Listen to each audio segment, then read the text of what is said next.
Hi, good afternoon, everyone, and thank you for joining us for this wild conversation here at Twin Cities Diversity in Practice. As we get started, I just want to go over a few webinar features. All attendees are on mute.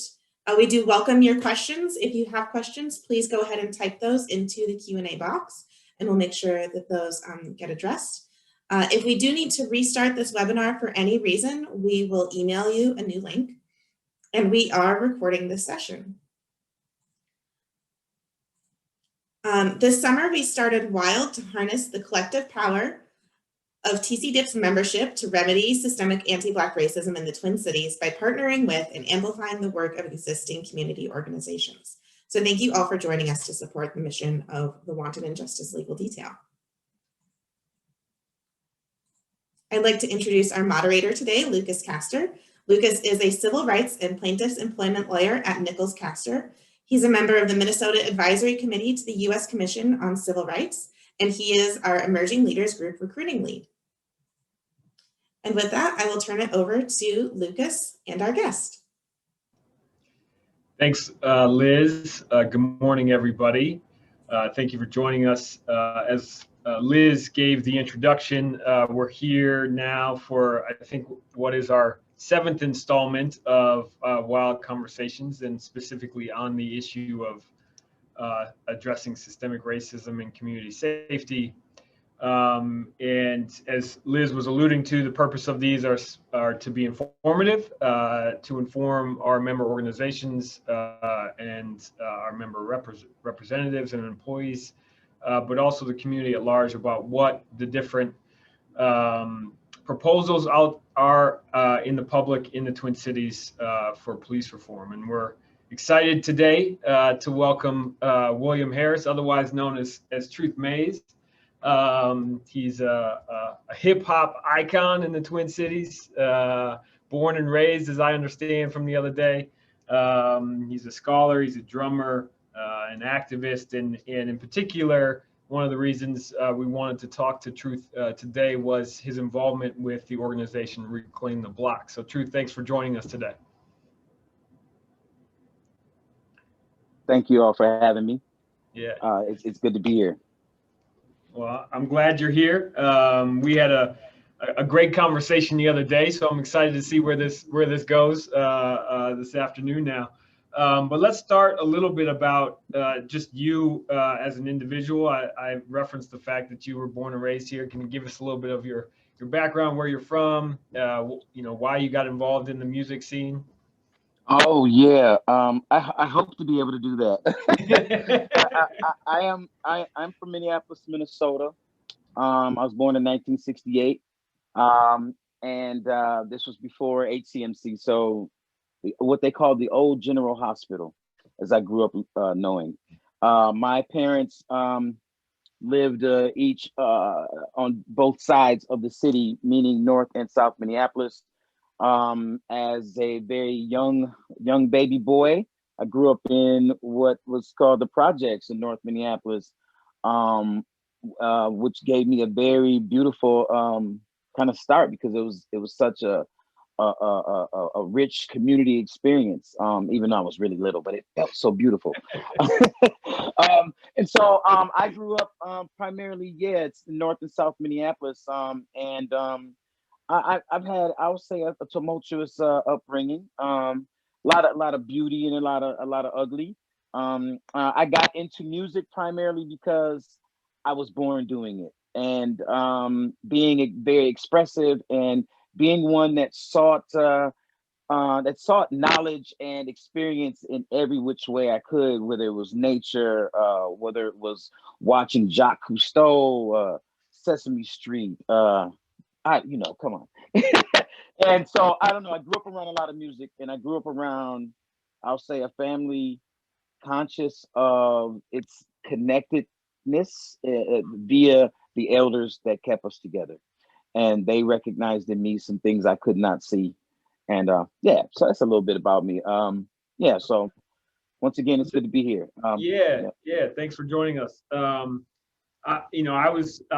We hadn't met before the other day, so I did some looking around, and I saw some of your music. But give us a brief kind of rundown of of what your music is, what you're interested in, some things you've done in the music scene. I would have to say, one thing I've been called is a Renaissance artist, and I don't know really if I hold that totally. I appreciate it, and what I do honor in that being called a Renaissance artist at one particular time is that I feel like like I grew up around like the original stuff that would then become the samples that hip hop artists would use. I grew up in a time when your aunts and your great grandmother and grandmother loved to see you get up and dance, and dancing and that connectivity. I know it's part of the fabric of what then would become how I would then express myself further. Had it would have been another time, I fantasize this way, I probably would have been a jazz musician. I probably would have been a bop musician. I probably would have been a classical musician, because just being artistic and using music as an expression, as a key expression, is something I was born with through my hands. So they call this a thing these days, I would have to say, it's like ancestral retention. The reason why I played traditional drums, and which is my truest voice, even above hip hop, my truest voice is found in traditional West African rhythm and the philosophy that goes with that. And so hip hop is a baby of all of that. And my music primarily is about being conscious. My music is about my pain. My music is about my truth. My music is about my activism. My music is about Black consciousness, and also peoplehood. I like consciousness in any shade. Doesn't matter. If you can feel it, you can connect to the vibe, you understand the language and the context of the language, then we connect as people. And that's with any music, personally. Yeah, I like that. I wanna, you brought up your activism, and I'm interested in, how you make, I don't know if transition is the right word, but how do you bridge the gap between the music and your music identity and the activist part of you? Well, okay, so wow. A little story. How I'm still discovering that. Yeah. But people like the OJs had a song out called "Got to Give the People What They Want," and I grew up listening to that, and I didn't even understand the impact of it. I didn't understand the impact of Tysel Nelson getting killed, and then me becoming part of the first rap group to come out of the North Side, talking about things like the typical things rappers were talking about. But we did a song called "America Disease," because hip hop was very informative for us. What we weren't hearing in the news, hip hop was talking about. Like, if it wasn't for Biz Markie, I'd have never heard. I would have never knew the name Shirley Chisholm. I had to go and find out who Shirley Chisholm was, because Biz Markie, a beatboxer from New York, Queens, New York, said Reagan was the pres, but I voted for Shirley Chisholm. I wanted to know who Shirley Chisholm was. The schools here wasn't teaching me who Shirley Chisholm was. I was in Minneapolis. They weren't teaching us nothing about, culture. So I feel like it is a process of coming into oneself. Like, I cannot not do what I do. It's natural, right? And my environment showed me that it was natural, as well as my environment showed me what was unhealthy. And so there's an intersection there when it comes to activism and art. Yeah, and so Reclaim the Block, I mentioned that earlier, is an organization now that's involved in doing police reform and advocating for police reform. And I'm interested how you got in and connected with Reclaim the Block, and we'll get into that a little bit more, but let's start there. Well, interesting enough, I found myself hurt. I found myself very determined, and I found myself willing to be with any and all people that were thinking of how we could do something new in the face of such a drastic presence and such a jarring presence that the uprising and that the murder of George Floyd was and is, right? So I was planning on how to create my own organization. I was planning on how to bring Black people together, or African American people, or however we like to be defined, how we could come together, and also ourselves look at where are we stratifying at, like, and how can we create more unity. Basically, I just wanted more unity in the face of what was happening, and however that could come. That's still a work I'm still looking to do with Black people in general. So we Reclaim the Block, literally the story is a friend of mine whom has a lot of disdain for seeing a lot of white leadership showed up disgruntled and pissed off on my porch and was like, this organization's hiring. I was like, get out of here. I never thought you could get hired, or someone is putting out a call to call in people that want to work as activists or organizers. And I actually laughed and I said, one, I didn't think they would hire me because of my orientation and my identity, Two, I didn't even think that was possible. So that person told me they did it. They didn't get hired for some reason while I was traveling. Oh, no, for some reason they didn't get hired. I don't know why. I put in my application. I was traveling with my wife and checked an email one day and it was like, we would like to offer you this position. I was like, what? What? Now, that's it. That's how it happened. And I have been thoroughly in the position of being a student this whole entire time, but also bringing along my life experience. And this is how I became part of Reclaim the Block. And you said you got hired for this position. What's your role there? Is that stayed the same? I'm a neighborhood organizer. I would like to also say that I've expanded that title to be neighborhood and cultural organizer strategist. I'm looking at how culture can inform our misinformation and how it should inform our misinformation. Just one example, directly speaking to a young organizer and activist in North Minneapolis, who's of Southeast Asian descent, informed me that we should work together because they're looking at how to confront anti-Blackness in their community and using culture as one of the ways to break that down. I was like, well, we need to have cultural conversations then and not colonists conversations about what we don't understand then.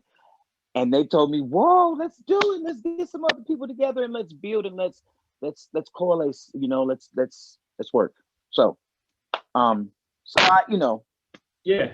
And so how do you describe, if somebody's listening who's not familiar with Reclaim the Block, has never heard anything about Reclaim the Block, how would you describe to that person what the objective is and why the organization exists?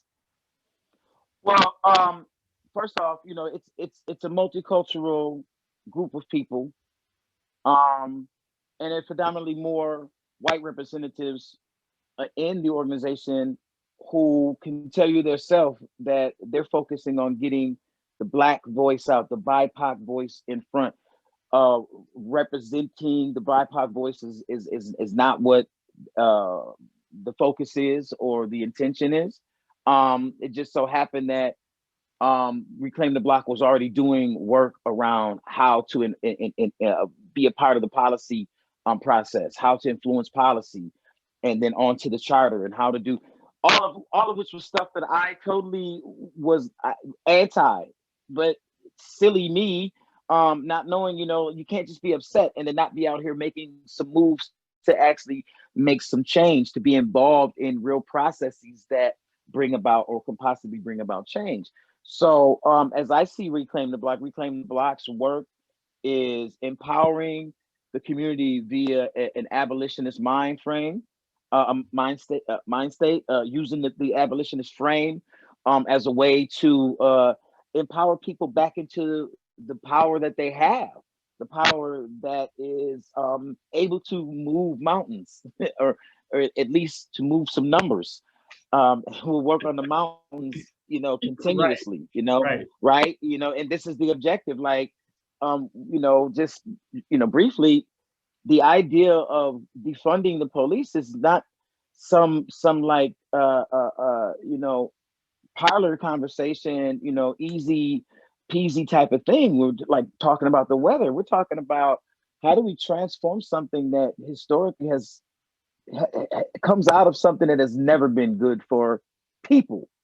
And mostly now what we're seeing is that it's not good for Black people and people of color and marginalized population. So my queer family and all folks of, you know, of melanated of hues, you know. So we have to have a conversation about that. And so Reclaim the Block is about the work of having those conversations and having the conversation about what it takes to get people aware of what it is that their involvement in the process of change is. Really basic, you know, as I see it. Yeah. And you referenced what you call the mindset, and you said it was an abolitionist mindset. And I'm interested if you can dive a little bit deeper into, from, you know, the perspective of Reclaim the Block, you know, what that mindset means and how that's carried out. Yeah, okay. And then I want to say disclaimer. I'm not here to present like these ultimate facts or this ultimate truth, y'all. Yeah. I am still a child very much and continuously learning, and I mean that sincerely. Okay, so with that being said, my personal, here goes a personal reference of that first, okay? Yep.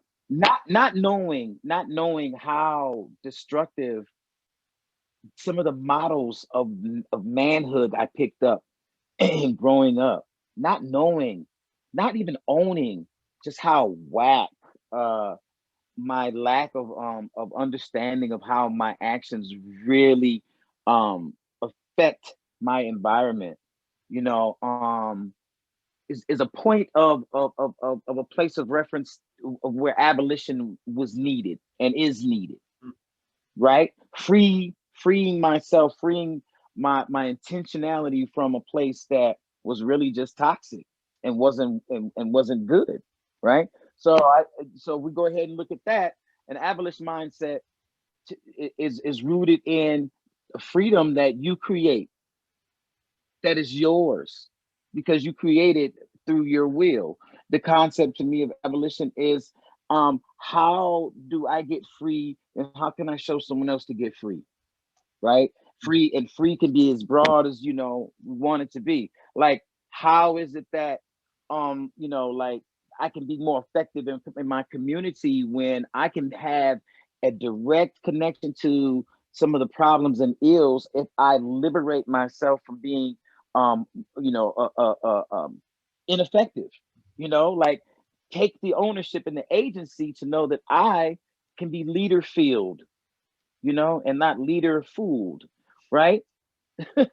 I can be leader filled and I can go out here and I can learn to work in collaboration and in solidarity with people that have some of the same wishes, yet we need more connection and more reliance. And like, even like, can I look at you and know that me and you can have each other's back, even though it's been said that we should have differences? Yeah. Okay, can we broaden our possibilities? Yeah, and I, you know, thinking about what you're saying, I mean, you know, obviously we're talking about this abolitionist mindset in the specific perspective of police reform. But, you know, it's interesting to me the way you sort of broadened it out in the sense of, you know, we're talking about, you gave an analogy to a different situation where I need to get rid of something that was holding me back in my personhood, in how I interact in the world. And I'm interested how you see that transitioning to the specific police reform idea. Okay. Well, so, you know, I think it's very important to notice, like, say, where there are more liquor stores and less institutions that help build people's character and gives them reason to want to contribute into their community, to then to be a fosterer of what is beneficial. I mean, like, it, we need resources for that. Like, so where there are no resources for that, we can look and see where there are resources, being placed in systems and practices that really have not ever proven to actually be better, but we believe that it will. See, that's the thing. If I believe you, even if I can't prove that what you're saying is not true, if you get me to believe you, I have something to hold on to, even if it's like fake, even if it's like a plastic flower. But if I believe, if I need to have some of these in my house so it looks like I have life happening, then I'll have plastic flowers.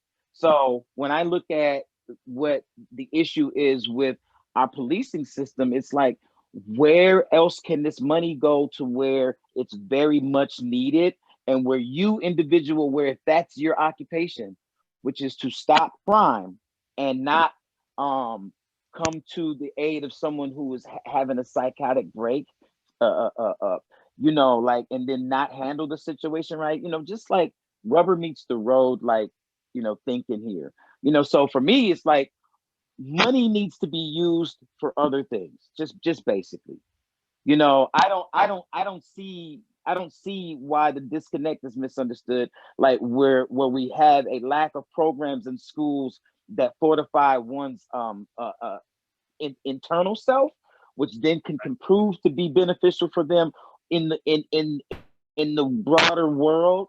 We're gonna have problems. So I mean, there's a real issue there. Where are we not putting our money in our mouth at? Yeah. Speak truth to power. So yeah, and what you were saying makes me think of something that I had during a conversation with another one of our guests on one of these conversations, and she asked me a question while we were having a conversation in prep for what was our eventual wild conversation. And I'll ask the same or a similar question to you because it transitions from what you were just talking about. And what she essentially asked me was, what are we believing as a society or as a city, or however you want to define that? What are we believing about the police and what the police is giving us that isn't true? Whoa. Oh, wow. That is like, I feel like that's like the bonus question that was supposed to be asked later. You asked it early. Right. Oh. And maybe I'll give you a minute. And while I'm giving you a minute, I'll tell you, she asked that question to me, right? And she's during the prep session, she asked it to me during our actual wild conversation. And what I said, is I said, it's interesting because I come from the background of I was born and raised in South Minneapolis, but I also did work in the the criminal defense world, and so I have a suspicion or a questioning of law enforcement from that experience. But I said, if I think back to sort of growing up in South Minneapolis and my perspective before being exposed to the criminal defense world, if I'm honest with myself, I think what it gives me is a perception of comfort and security. And now knowing what I know, I don't think the police give us any type of comfort or security. It's a perceived comfort and security, but in reality, for the entire community, it's not. So that was my answer to her, and I'm interested in what your answer is. Whether you disagree with me. Ooh. Okay, so let me bring it all together here, because it's a very complex question. It's simple and deep. Let me just say that, because most things are. What I don't look to get, let me start there. I don't look to find my personal safety outside of myself. Hmm. I just don't. I know that, I've been made to believe a certain something is real. So for so long, I grew up watching a lot of cop shows. I grew up not knowing, at a certain point in time, I should stop watching those because the narrative that's being spun is actually connected to a mind control scenario that is not a conspiracy and that is very real, just as real as someone could say, if you keep listening to that negative music, it's going to have an effect on your life. Right. Right. So what I don't do, first is think that my safety, it's like even joy, my joy comes from nobody but myself, right? My safety could never come from the police, right? Can I say that I don't honor the work of individuals that want to be individuals that want to work, be in the capacity of really what it is being protectors of, like my brother's keeper, my sister's keeper, like there's that. In my hip hop freestyle spoken word world, that'd be dope. But you know what I'm saying? So in the real sense, like I think the dilemma is, at least once again for myself, and not speaking on behalf of Reclaim the Block. Yep. The dilemma is it's not what we say, but it's actually what is actually being done. The dilemma is like I can tell you anything, but what comes out in the wash, you know what I mean, is what it is. So you can tell me everything. You can tell me to keep hope alive. And then all of a sudden, if I see that you have a multiple areas where hope just don't seem to be working for you, then really I don't think I can actually believe that. Right. Right. And I think It's go ahead. Oh no. All right. So one of the other things that you were talking about is I think one of the particular things that we've heard generally since last summer, and that Reclaim the Block's talking about, is this sort of reallocating of funds. And I'm interested in what that concept now. I think most people understand what the concept is in terms of taking reallocating funds from the police department, giving them to other community organizations. I'm interested in if Reclaim the Block has, specific areas where they're saying that money should go, and what Reclaim the Block thinks that those organizations will do alternatively to police. I okay. So once again, it's such a it's a broader scope, need, right? And it's not easy to like just condense even what the possible outcomes are. Sure.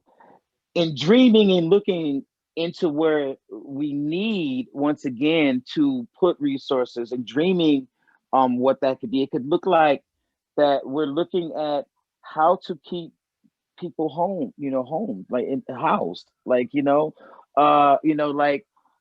it comes to like health, and the health of the community, the mental health of the community, the spiritual health of the community.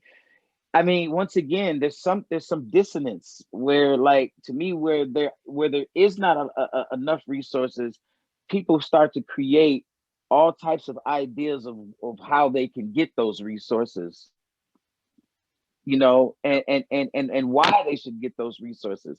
So for me, I look at the areas of rebuilding community that has agency in it, where it can be given the resources to create what it needs for itself.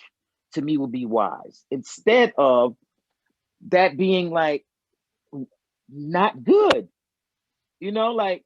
So I could name a few different things, like like when I think about the indigenous populations, and a lot of, like, say, even like an issue with the environmental racism that's happening right now in Little Earth, that's not even being addressed properly. that could be fixed with some money. I'm just saying, some money and some heart and some people with big tools and degrees and things like that. But if that's not what you're trying to invest in, then it doesn't. It's not important. So the people, to me, have to stop being duped into believing that they are not strong enough to say at the top of their lungs and at the top of their hearts, we need some of what you're not sharing. It comes from out of us, and it's supposed to be for us. Let's get some FUBU for us, by us. Like, seriously. Yeah. Like, it's that, like, and so where the issue is when it sounds like that's crazy. Like, okay, then that's crazy. Well, I understand why it sounds just as crazy when someone says, well, if you say defunding, but that going to create more crime. Well, I'm like, that's kind of crazy because the crime wasn't stopping before anybody said defund. Right. Right. It just wasn't. It just wasn't. So now jump on the word defund. I'm just saying, let's be smart here. And I think, it's interesting what you're saying is, and maybe I'll transition this to specifically in terms of reclaim the block. Okay. Do you, are you guys making a conscious effort to have those discussions within the organization and the community members? Because I think, one of the things I see oftentimes in that I struggle with is, I think in particular with leaders who are in positions of or elected positions or positions of authority who are making decisions, and oftentimes they're making decisions that I believe or assume in some senses are being made without talking to the communities who are impacted by them. That they're assuming that what their decisions are making are the best for that community without actually talking or conferring with the community. So, I'm interested in, Reclaim the Block, in that the organization that you're involved in, like, is that one of the conscious things of the organizations to have those discussions, not necessarily going in with an end objective, but saying we're going to let the people lead the objective of where this goes? Yeah. Okay. So like you're on it. Like, I'm gonna say that is what to me planting the seeds of abolition and liberation are about. Like, if you don't know that the rope that first used to be a chain, like that's on your ankle, right? This is seriously, this is something we can look up. This is a training technique, right? This is how you literally can control someone's psyche, right? So first the elephant has a chain and he sees you with the whip and there's the chain. Thinks that you're gonna hit him because then there's the chain. Now you got the whip. You could take the whip away and now it's just the chain, right? Yeah. So the elephant doesn't know it can break the chain. Then the trainer takes away the chain and uses a rope. The elephant doesn't even know it can break the rope. As strong and powerful as this large vegetarian, super vegan, right? Earth super vegans, right? Super strong, does not think it can break the rope. So in that sense, we look at that, what we've learned ever since the creation of policing, from the patty rollers, birth of a nation. We can go way back and bring it all the way cursor forward. We can talk about all the cops, that was doing stuff like in the 80s. Man, they were the drug dealers too. But they was in uniform. They wasn't sagging, they didn't have hats tilted. You feel me? Yeah. So when I think about what Reclaim the Block is talking about, is remember these things, y'all. Like know this, and know that our country even said, because I'm a super patriot. I'm a serious patriot. I'm an indigenous person. I'm from here, from these lands. My ancestors have been here for a long time. And I feel like if I can't look at whom calls themselves leaders and tell them honestly that what you're doing is just foul, wrong, and you don't need to lead, then that means that I'm really not who I say I am. And you know, so, you know, in a sense, Reclaim the Block's work is, look, let's talk about this. This is our way of looking at this is our campaign, but it's not like you got to eat this. No, you know, shoving this down your throat. There's many ways to get things accomplished. There's multiple ways. What they say, there's what the skin a cat, that whole thing. Yeah, but you know, right now the conversation is queer Black-led leadership. You know,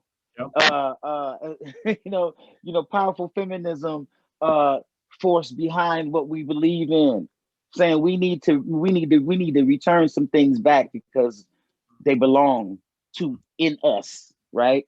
And it's our power to act and do what's right in the face of what's not right. And so that's not new.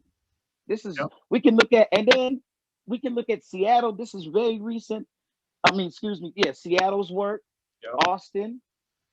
I mean, there's just to name a few where things are actually happening. That communities are making change, and that even some of the local and state governments are willing. They're saying, yeah, we do need to do something different, because in the long run, what you're going to do is stop more of what is destructive from happening, because that's what people will do. Look at the Capitol. I mean, look at the not the Capitol. Y'all know what I'm talking about. I'm just saying, like, right? That thing was created out of what gets done in day-to-day American society. It's part of the culture of America. So, and I'm, you know, you said something the other day while we were talking, that I thought was very profound in the context of this discussion, and this concept that we're talking about in the sense of police reform. Is you were talking about the saying of, you know, once you know better, you can do better, and you said, well, that's not enough. We gotta do more than just, you know better and do better. So explain to me. I won't tell the punchline, but so I'll let you do that. Explain to me what you said the other day.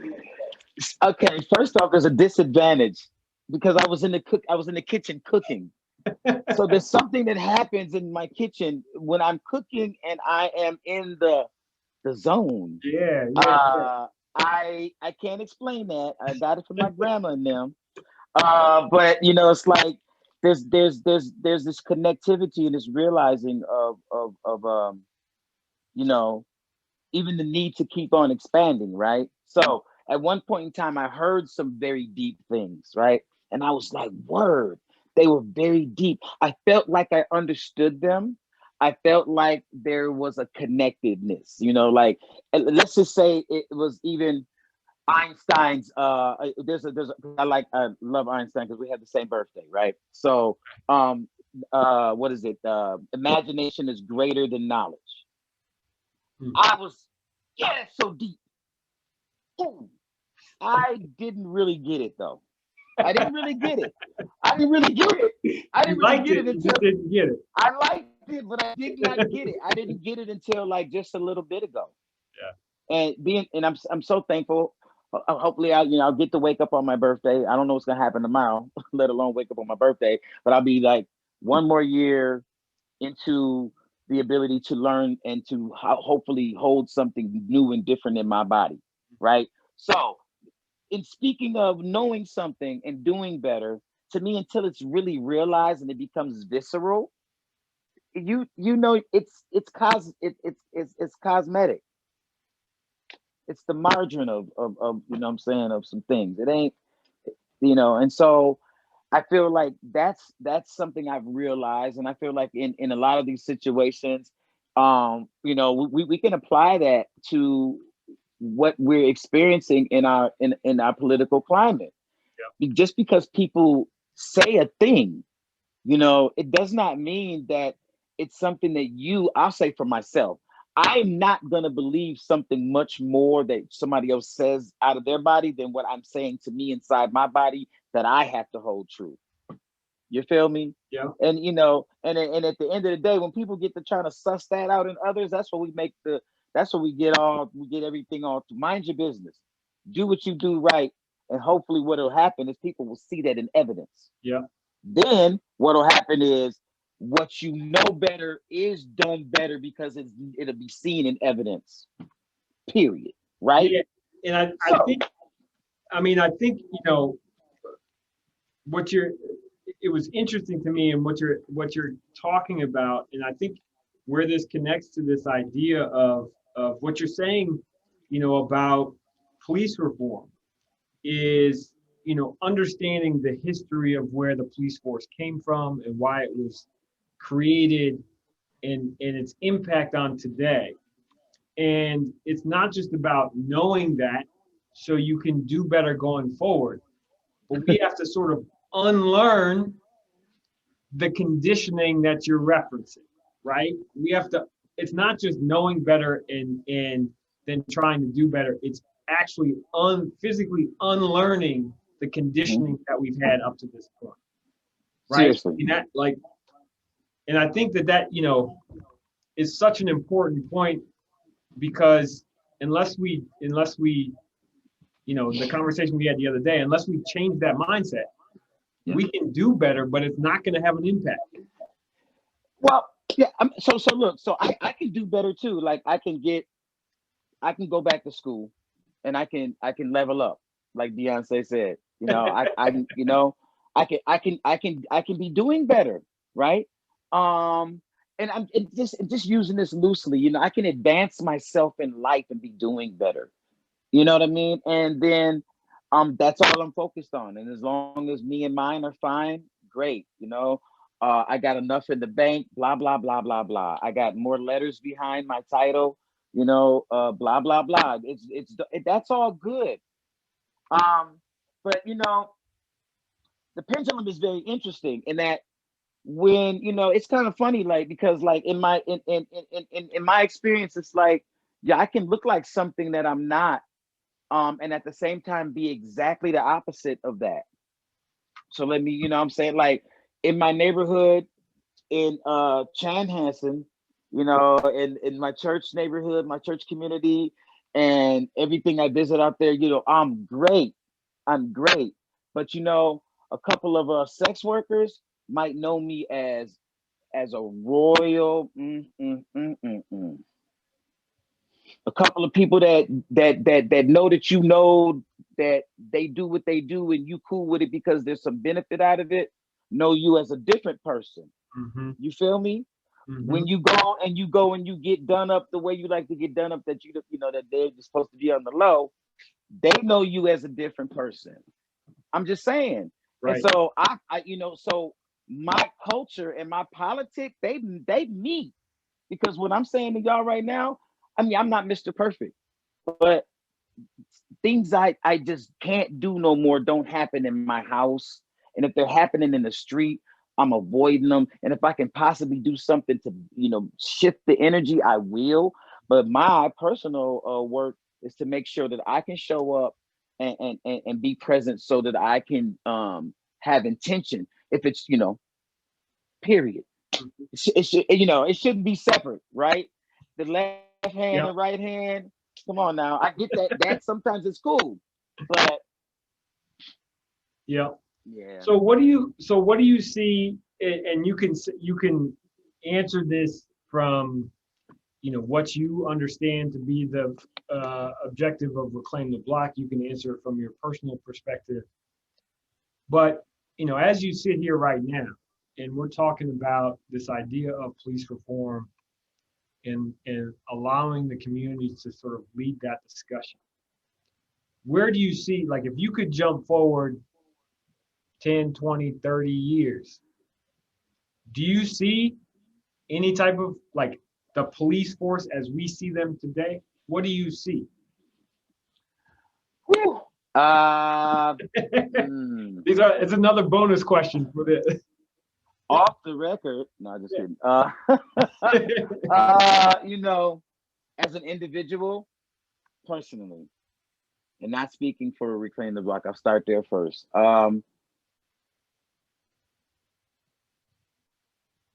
it's hard. It's hard to let go. It's hard to let go of bad habits. It's hard to let go. It's hard to first admit when you're addicted, even. Let's just use it that way. It's hard for white supremacy to see itself. And I ain't even talking about, just in terms of whiteness. I'm saying as a mindset, even a lack mentality, can be very similar. If I don't believe that I'm worthy to be anything other, I will stay where I'm at and I will keep finding appropriate masks for that mode and that state of being. Unless I fall all the way apart and you find me on the floor flailing and foaming at the mouth. I'm saying, like, this thing is not nothing to, it's nothing to take lightly in our world where we're still seeing folks get killed by police. And seemingly now it seems like we're being like primed and we're being groomed so that it's okay, so that it's gonna be okay, because this is the way it feels to me in my head. This is the way I'm looking at it. Like, it's starting to become, it's the judicial system, the police officers. It's starting to be like, we have reason to do this, and people are saying get rid of us, and look at this right here. This is why we shouldn't be gotten rid of, right? When you're showing up and with all of this equipment, training, and lack thereof of sensitivity, cultural knowledge, and what have you. I mean, maybe, once again, I mean, I'm asking too much. Maybe you can't occupy all that at the same time, or let that fuel you at the same time. Know that your gun does not have to be used to kill when you pull it out, because you know that you can kill. It's like, I know if I know I can already beat somebody physically, do I look more like a hero, or do I look more like a barbarous what I'm saying, dolt? What do I look like? You know what I mean? Like, so when I think about what police will be and where they're gonna go, personally, on a personal note, it's only gonna become more sophisticated and get even worse, because the prison industrial complex is supported by us, whether we like to support it or not. We support the prison industrial complex. Everybody on this call, in some kind of way. And so the new slavery is more sophisticated, and it's in the form of, like, supposed to be rationally on point. So it's we what I'm saying, these guys are bad. They need to be put away. And I'm not even at all ever advocating that there shouldn't be certain circumstances where, there's that's a person, there's certain things I just have a cap with, that that people can commit. I got a cap. It's a personal thing. But I'm talking about now, this is a big industry. So going to jail is an industry. It's like rap music. It ain't hip hop no more. It's rap. So, you know what I mean? It's not hip hop. So, and it's a big industry, and it's not going to go away as long as it's making money. No, and it's constantly going to do what it does. It doesn't like rap music. Rap music feeds you nothing that leads you to more introspection or a deeper sense of self, or wanting to expand yourself. It doesn't. It's low vibrational, and that's what it feeds. So I look at what Reclaim the Block is doing, once again, is hopefully giving the people like the reminder again, to have the wherewithal to stand up and make some change yourself, because no one is going to come in and save you. The same people that are saying don't get rid of the police, if something happens in their neighborhood that is not the neighborhoods where we typically want to say, oh yeah, that kind of thing that happens there, right? But when it happens in your neck of the woods, which is a whole different demographic and reality, and the police are not there to save you from whatever the tragedy or the circumstance is. It's and once again, I'm not saying that that's an argument for just to say get rid of police, but it's like we're saying stop funding people that want to kill you legally, and not get prosecuted the same way I do because I'm not a cop, so I'm not as important, right? Why not? Why not? You know, Yeah. why not? And So, what you said at the end, I think is an interesting thing. You were talking about, somebody who might be um, talking or proclaiming their support for police reform or claim the block, but if something happens in their own neighborhood.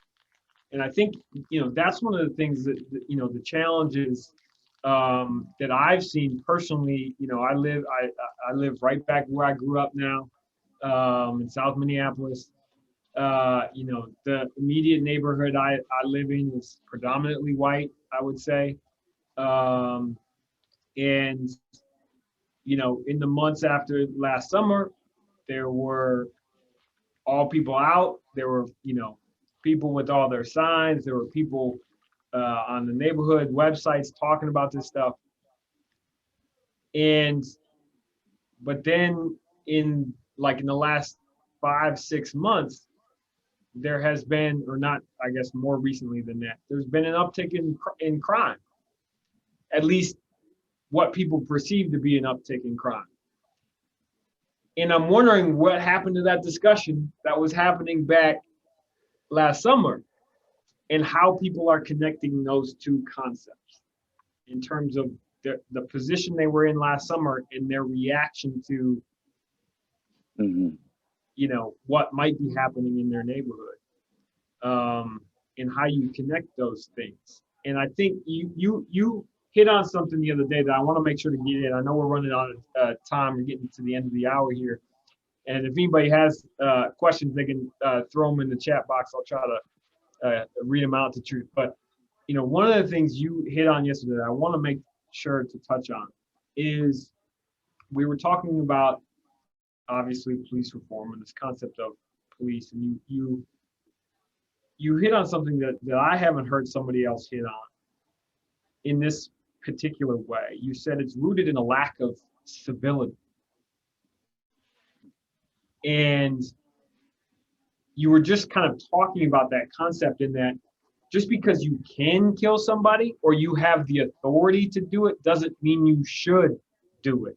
Even if they're disobeying you or doing something that you perceive a certain way. And I'm interested about how you came, and I know you were cooking, so that might have been one of those, moments. No. I got Interested in where you came to that idea.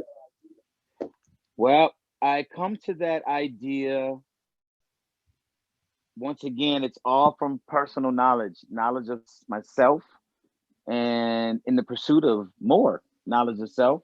I could say it's as simple as me knowing that when you go and you register to be a concealed and carry individual, the training says first do this, okay, and then the training also says the training also says, and if that doesn't work, then you do this.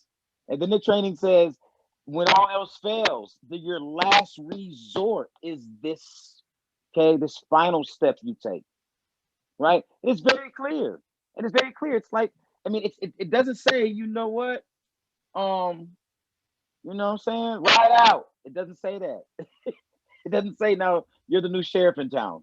Right. It doesn't say you can run down the street with an AK and try to help the police and be popping people and taking chunks of their body out. You know what I mean? It doesn't say that. So my point is like, as I look at, a lack of civility is shown when I think that my authority is unreproachable. Like, you can't tell me nothing. Wu-Tang Clan ain't nothing to mess with. You know what I'm saying? Like, so for real. So this is a very American reality though that we seem to be very comfortable in because we resort to it very quickly, as soon as possible. As soon as the winds of change or whatever doesn't float our boat feel right, we'll go there 0 to 100 really quickly. So it's like I don't, like there's a lot that needs to be undone. Of course, we know this, right? But like, I know that I don't have to kill somebody who is telling me that they want to kill me. And I've had that happen in real life. Real threats in real life. This happened. We're gonna do this to you. Wow, for real? It's okay. All right. Yeah. If it's gonna happen, it's gonna happen. Does it have to happen? No. But we live in when race coats things. This is just very interesting because when race coats a thing, especially when you guys know that guy, when that guy was saying all the stuff he was saying, he was actually justifying the mindset of a lot of folks who don't have personal power because they believe in a leader who will also fuel like the weakness of our character. Like, I can sit at home and be a TV gangster all day and say it's okay that Black person should have got caught because that's what they deserve, right? Mm-hmm. But I don't think we don't think the same when it's a non-Black person. Mm-hmm. But we even think even lesser when it's a person who's maybe of Asian descent or of Latinx descent, or a number of things with our American.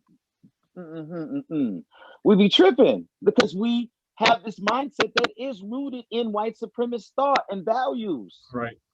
And it's still that's checked. We can't nobody front and act like they don't help contribute to it in some kind of way. Yeah. Like I said with the prison industrial complex, every time I go get a McDonald's coffee, there it is. I'm actually helping the prison industrial complex. The interdependency of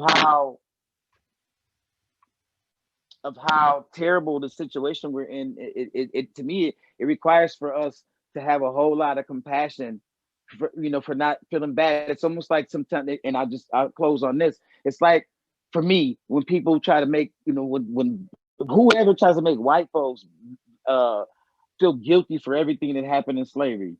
No, fool, leave them alone. What are you doing differently that's changing the situation? Man, every white person ain't the cause of the plight of every Black person.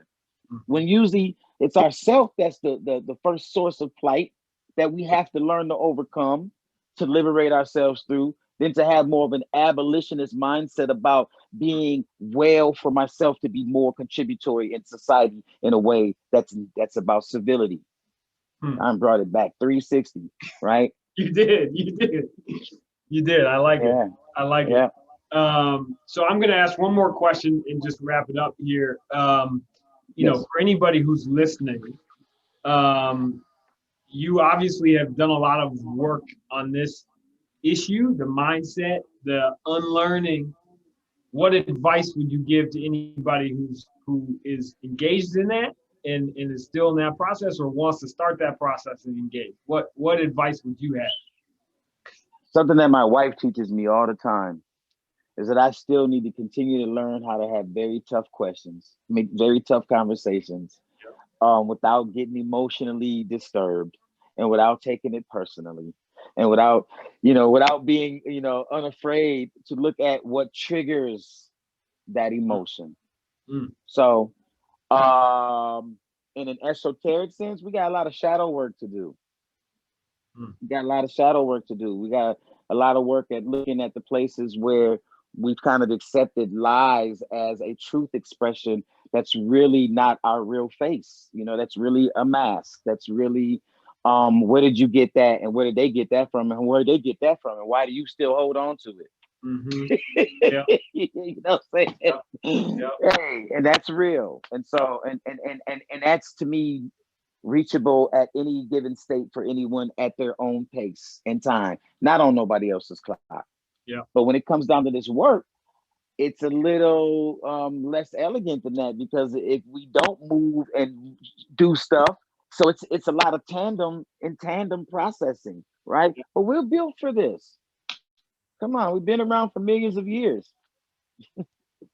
I like that. Well, Truth, I appreciate it. I enjoyed this conversation just as much as the one the other day. I hope everybody else did as well.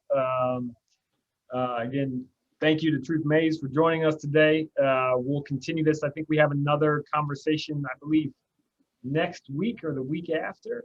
So be on the lookout for an invite for that. Thanks to everyone for joining us today. I hope you enjoyed the conversation. It'll be on YouTube if anybody wants to see it after this point. But again, thanks to Truth. Thanks for joining us today. I hope to have this conversation with you in person at some point in the future as well. All right, cool. All right. All Thanks right. a lot, everybody. Bless up, everybody. Thank you. Great day. Thank you. You too.